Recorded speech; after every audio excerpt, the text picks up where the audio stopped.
बोकारो जो यात्रा आज रांची के झारखंड के धनबाद में क्या क्या शेड्यूल आज का है? आज 22वां दिन है और धनबाद में है। धनबाद से बोकारो जाएंगे।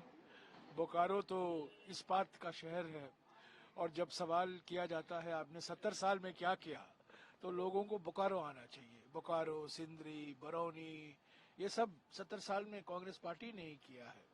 सबसे बड़ा इस्पात का कारखाना लगाया गया था बोकारो में और आज मोदी सरकार लगी हुई है सभी पब्लिक सेक्टर स्टील प्लांट को बेचने में। वो सेलम स्टील प्लांट को बेचने वाले थे, दुर्गापुर में इस्पात कारखाना बेचने वाले थे, मैसूर में, भद्रावती में, कर्नाटका में जो मैसूर भद्रावती में है वो इस्पात कारखाना बेचने वाले थे। और उनको सार्वजनिक क्षेत्र में कोई विश्वास नहीं है और जिस तरीके से पब्लिक सेक्टर कंपनियां बेचे जा रहे हैं और पब्लिक सेक्टर कंपनियां के कारण ही, सार्वजनिक क्षेत्र के कंपनियों के कारण ही पूर्वी हिंदुस्तान का विकास हुआ है। बिहार, झारखंड, उड़ीसा, मध्य प्रदेश, छत्तीसगढ़, देखिए हमारे देश के आर्थिक इतिहास में भिलाई, दुर्गापुर, राउरकेला, भाखरा नंगल, बोकारो बड़े बड़े मील के पत्थर हैं। सर, कल फ्लोर टेस्ट भी है झारखंड में, कल फ्लोर टेस्ट आप लोग जब यहाँ नहीं, फ्लोर टेस्ट तो हम जीतेंगे, बहुमत तो है। 81 सीटों का असेंबली है, उसमें बहुमत हमारे पास बिल्कुल है, हमें पूरा विश्वास है। और देखिए हेमंत सोरेन जी को भी अनुमति दी गई है स्पेशल कोर्ट की ओर से। तो ये सब क्या दिखाता है? ये तो ईडी का एक षड्यंत्र है, मोदी सरकार का एक षड्यंत्र है। तो हमें कोई संदेह नहीं है, कोई शक नहीं है, हम फ्लोर टेस्ट जीतेंगे, हमारी सरकार बरकरार रहेगी। अभी आपने ईडी का जिक्र किया, तो ईडी के मामले को लेकर जो आपके अलायंस पार्टनर हैं अरविंद केजरीवाल, वो लगातार समन को रिसीव कर रहे हैं। इस मामले को लेकर अब कोर्ट ईडी चली गई है।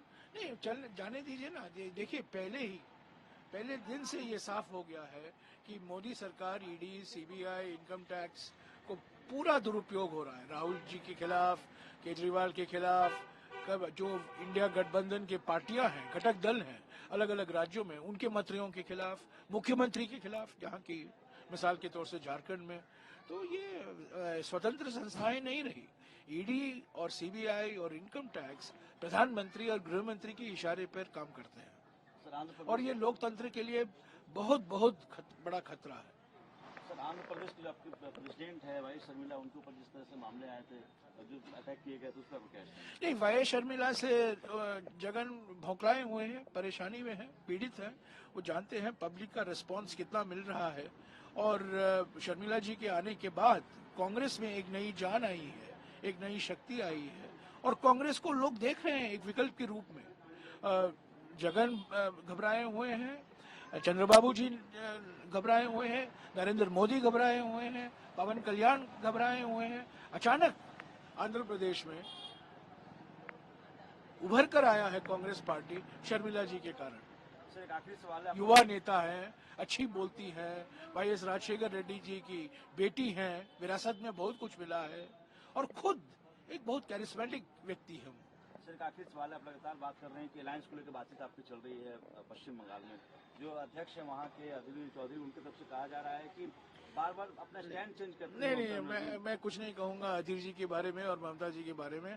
वो पश्चिम बंगाल की राजनीति को लेकर ये बातचीत उनके दोनों के बीच में चलती रहती है।